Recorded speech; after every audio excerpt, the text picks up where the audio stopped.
With us now from Capitol Hill, NBC News Chief Foreign Affairs Correspondent Andrea Mitchell, host of MSNBC at 1 o'clock Eastern Time. Andrea, when it comes to Hillary Clinton today, what challenges does she face, if any? Well, let's first say that it is a friendly audience. These are her colleagues. She'll get a respectful reception, even from the new chairman of the Senate Foreign Relations Committee, John Kerry, who, as you guys know, wanted this job of Secretary of State. Awkward. So settled for, chairman of the Foreign Relations Committee, second best.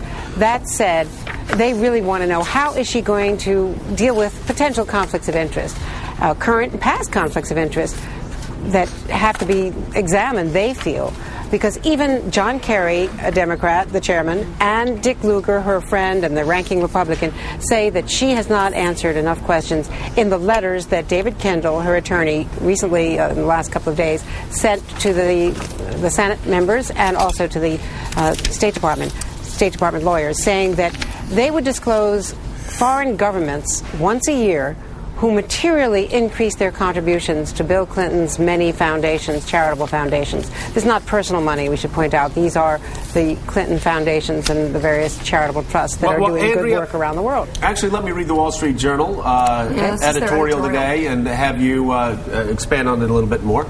Wall Street Journal main editorial today, it is the Clinton business. Here's a spectacle of a former president circling the globe to raise at least $492 million over 10 years for his foundation, much of it from assorted rogues, dictators, and favor seekers.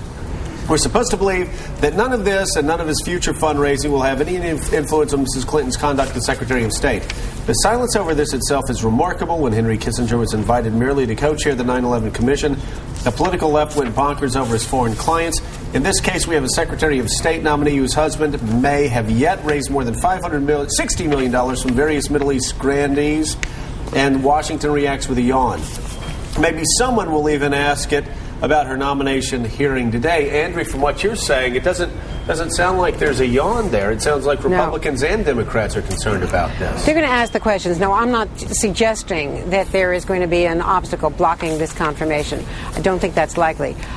There are not that many Republicans who are going to aggressively go after, and her fellow Democrats are going to be a lot more respectful.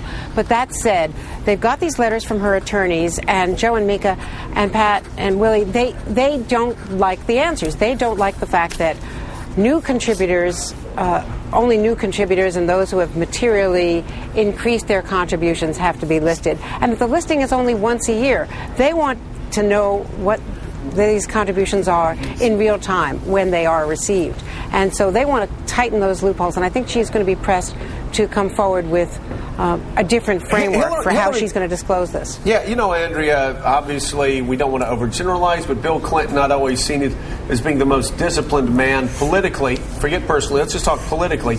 But Hillary Clinton's extraordinarily disciplined. It is hard for me to imagine, I'm speaking just for myself, and I know conservatives will bash me for this, it's hard for me to imagine Hillary Clinton as Barack Obama's Secretary of State doing a favor for the Kazakhstan government to help her husband out. That's silly. They've got $100 million already in the bank. They don't need this. Joe, that is a fair point. I think that the pluses outweigh the minuses, according to the view of most people in the Senate and on this committee in particular, and certainly in the view of Barack Obama, that she has an outsized presence. She has extraordinary discipline and intellect. She has traveled around the world as a member of the Armed Services Committee and previously as First Lady. And though there are pluses and minuses, they obviously think, the administration thinks, that this is a net plus for them to have her as Secretary of State. But all of these conflicts of interest are going to be addressed.